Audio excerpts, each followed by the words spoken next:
Welcome dear students, hope you are doing well in your respective homes.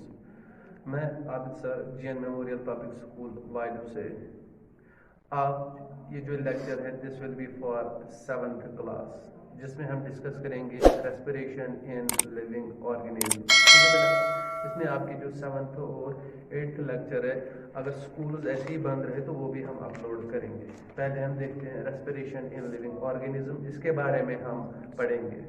Okay, देखिए दो terms होती है, एक तो होती है respiration and another one is the breathing. ये दोनों ही बहुत ही डिफरेंट है, these are not the same terms. Respiration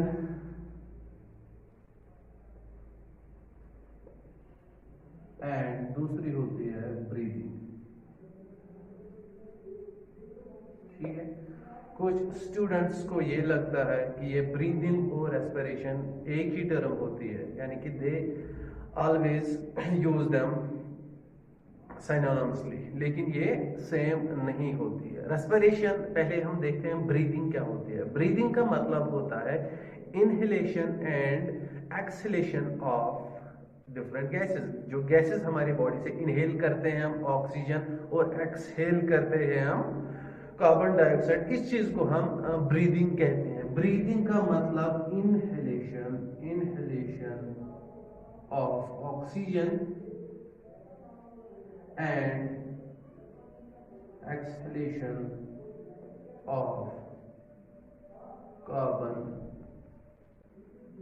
dioxide, उसको हम बोलते हैं ब्रीदिंग। या inspiration of oxygen and expiration of carbon dioxide, this is the simple definition of breathing. अब जो ये वर्ड है रेस्पिरेशन, इसका मतलब क्या हुआ बेटा? देखिए, एक कॉम्प्लेक्स प्रोसेस होती है। जैसे आप इनहेल करते हो ऑक्सीजन, वो जाके आपके लंग्स में पहुंच जाता है और आपके लंग्स से वो फिर ब्लड में मिलता है और ब्लड से होके वो ट्रांसपोर्ट होता है to every and each of the cells of your body.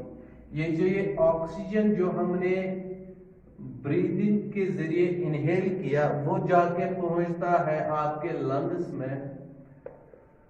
इस चैप्टर में अगर हम देखेंगे आगे चल के, अगर इसमें हमारे पास ये जो एनिमल्स होते हैं, आप डिफरेंट ऑर्गन्स होते हैं, इनके लिए इनहेलेशन और एक्सहेलेशन के लिए they use different organs like fishes uses gills, earthworms use their skin, and the human beings uses lungs। ठीक, तो हम ह्यूमन बींग्स की बात करेंगे।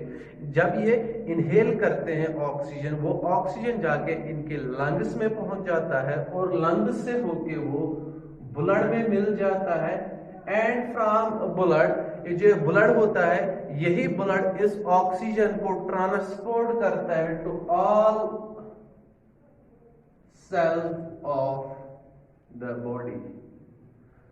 आपकी बॉडी में आप जितने भी सेल्स होते हैं उन तक आपका ब्लड इस ऑक्सीजन को पहुंचाता है। जैसे कि आपको पता है रेड ब्लड सेल्स होती है आपके बॉडी में, आपके ब्लड में, जो कि इस ब्लड को अपने साथ बाइंड करते हैं। एक स्पेसिफिक पिगमेंट होता है आपके रेड ब्लड सेल्स में, जिसको हम बोलते हैं हीमोग्लोबिन।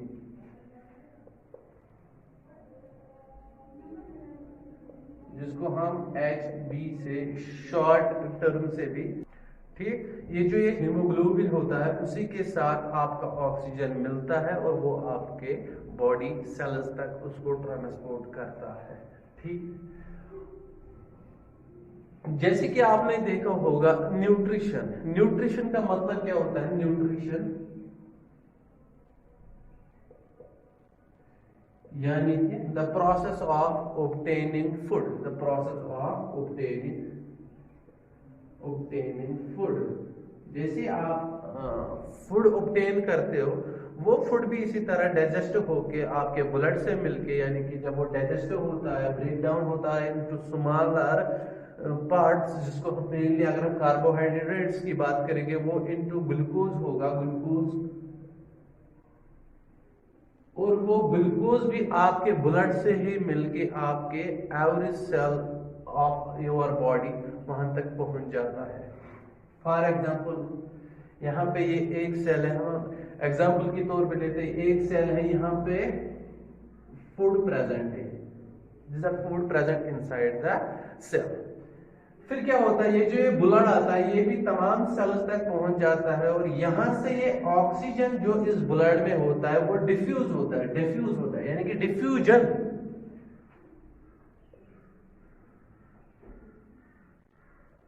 डिफ्यूजन का मतलब क्या होता है? Diffusion means the process by which the substances move from their higher concentration into the lower concentration, यानी कि diffusion means the process whereby the substances move from their higher concentration to their lower concentration, उस चीज को हम बोलते हैं diffusion. आपके blood में आप ये जो ऑक्सीजन की लेवल होती है वो हाई होती है as compare to your cells में ऑक्सीजन की लेवल कम होती है। तो आपके ब्लड, फॉर एग्जांपल ये ब्लड वेसल्स है, यानी कि ब्लड कैपिलरी जो होगी स्मॉलर पार्ट्स में डिवाइड होती है, यहाँ पे ऑक्सीजन की कंसंट्रेशन ज्यादा है और आपके सेल्स में ऑक्सीजन की कंसंट्रेशन कम है, तो यहाँ पे होगा डिफ्यूजन। ठीक, यानी कि ऑक्सीजन आपके ब्लड से होके आपके सेल्स में पहुंचेगा और वो ऑक्सीजन वहां पे क्या करेगा, इस फूड से मिलेगा, यानी कि आपके सेल में ये ऑक्सीजन जाके बाइंड होगा आपके फूड से, और वो फूड फिर ब्रेक डाउन होता है, वहां से एनर्जी आती है, प्लस वहां से कार्बन डाइऑक्साइड, एक दूसरी गैस निकलती है जिसको हम कार्बन डाइऑक्साइड बोलते हैं, और इसी प्रोसेस को हम बोलते हैं रेस्पिरेशन। ठीक, जब फूड से ऑक्सीजन मिल जाती है और उस फूड से एनर्जी रिलीज होती है और एक और वेस्ट प्रोडक्ट जो कि कार्बन डाइऑक्साइड होता है वो बन जाता है, इस चीज को हम बोलते हैं रेस्पिरेशन। द प्रोसेस को हम ऐसे डिफाइन भी कर सकते हैं। रेस्पिरेशन को हम कैसे डिफाइन करेंगे आप? चलिए देखिए, respiration, the process in which food combines with oxygen in order to release energy and carbon dioxide, इस चीज को हम बोलते हैं रेस्पिरेशन। वाटर भी बन जाता है, लेकिन आपने ये याद रखना है, एक तो एनर्जी बनती है और एक कार्बन डाइऑक्साइड बनता है, क्योंकि आपको एनर्जी चाहिए होती है। आप जो भी फंक्शंस करते हो, चाहे आप वॉकिंग करते हो, चाहे आप खेल रहे हो, चाहे आप स्लीपिंग कर रहे हो, कोई भी एक्टिविटी करने के लिए आपको ये एनर्जी चाहिए ही होती है। इसलिए जब आपकी बॉडी में एनर्जी की लेवल कम होती है, आपके ब्रेन में एक सिस्टम होता है जिसको हम हंगर सेंटर बोलते हैं, वो आपकी बॉडी को मैसेज बोलता है कि आपको भूख लगी है, तभी आप क्या करते हो, खाना खाते हो, क्योंकि in your body there also is the low level of energy. उस एनर्जी को फिर से वापस करने के लिए आपकी बॉडी ग़िज़ा ढूंढती है। जब आप ग़िज़ा खाते हो, फिर उस ग़िज़ा से यही प्रोसेस होती है, ऑक्सीजन मिलता है, और ऑक्सीजन जब यानी कि इसको हम बोलते हैं ऑक्सीडेशन, एडिशन ऑफ ऑक्सीजन। इनको इन सिंपल टर्म से भी डिफाइन कर सकते हैं रेस्पिरेशन को। Respiration is the oxidation of food. जब फूड के साथ ऑक्सीजन मिलता है, वहां से एनर्जी और कार्बन डाइऑक्साइड रिलीज होता है, उस चीज को हम बोलते हैं बेटा ये रेस्पिरेशन है। और जब यहाँ पे CO2 की कंसंट्रेशन ज्यादा होती है और ब्लड में CO2 की कंसंट्रेशन कम होती है, इसमें कंसंट्रेशन जो है कार्बन डाइऑक्साइड में ब्लड की कम होती है और सेल में अब कंसंट्रेशन कार्बन डाइऑक्साइड की ज्यादा हुई और फिर वो ब्लड कार्बन डाइऑक्साइड सेल से होके ब्लड में जाता है और जब आप एक्सहेल करते हो, जब आप ब्रीथ आउट करते हो तो ये कार्बन डाइऑक्साइड आपकी बॉडी से बाहर आता है। ठीक है बेटा, इस चीज को हम सिंपलीफाई बोलते हैं, सिंपल तौर से बोलते हैं, ये है रेस्पिरेशन। रेस्पिरेशन मतलब जब फूड के साथ ऑक्सीजन मिलता है और उस ऑक्सीडेशन की वजह से फिर ये फूड ब्रेक डाउन होता है और वहां से एनर्जी मिलती है और कार्बन डाइऑक्साइड एनर्जी फिर आपको डिफरेंट वर्क के लिए यूज होना पड़ता है, यानी कि आपकी बॉडी में जितनी फंक्शंस होती हैं उसके लिए आपको एनर्जी की जरूरत पड़ती है और ये कार्बन डाइऑक्साइड जो है ये वेस्ट प्रोडक्ट होता है, इसलिए इसको हम एक्सहेल करते हैं। ठीक है, अब ये जो रेस्पिरेशन होती है वो दो तरह की होती है। There are two types of respiration, two types of respiration. One is the aerobic respiration and दूसरा जो है anaerobic respiration.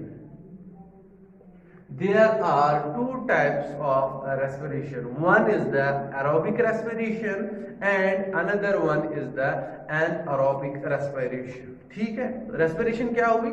The breakdown of food in presence of oxygen to release energy as well as carbon dioxide. Energy आपकी body को फिर चाहिए होती है various life activities करने के लिए और ये कार्बन डाइऑक्साइड जो होता है वो आपकी बॉडी से थ्रू आउट होता है, यानी कि एक्सहेल होता है। जब तक एक ऑर्गेनिज्म, जब तक फूड के साथ ऑक्सीजन नहीं मिलता तब तक ऑक्सीडेशन नहीं होगी और जब तक एनर्जी नहीं मिलेगी तब तक आप कोई भी काम नहीं कर सकते हो। ठीक है, अब इसमें हमने पढ़ा रेस्पिरेशन की दो टाइप्स होती है, एक तो एरोबिक रेस्पिरेशन और दूसरी एनारोबिक रेस्पिरेशन, जिसको हम इन प्रीसीडिंग लेक्चर्स में डिस्कस करेंगे। Hope you guys have understand this. For any queries please do comments. Thank you, have a blessed day.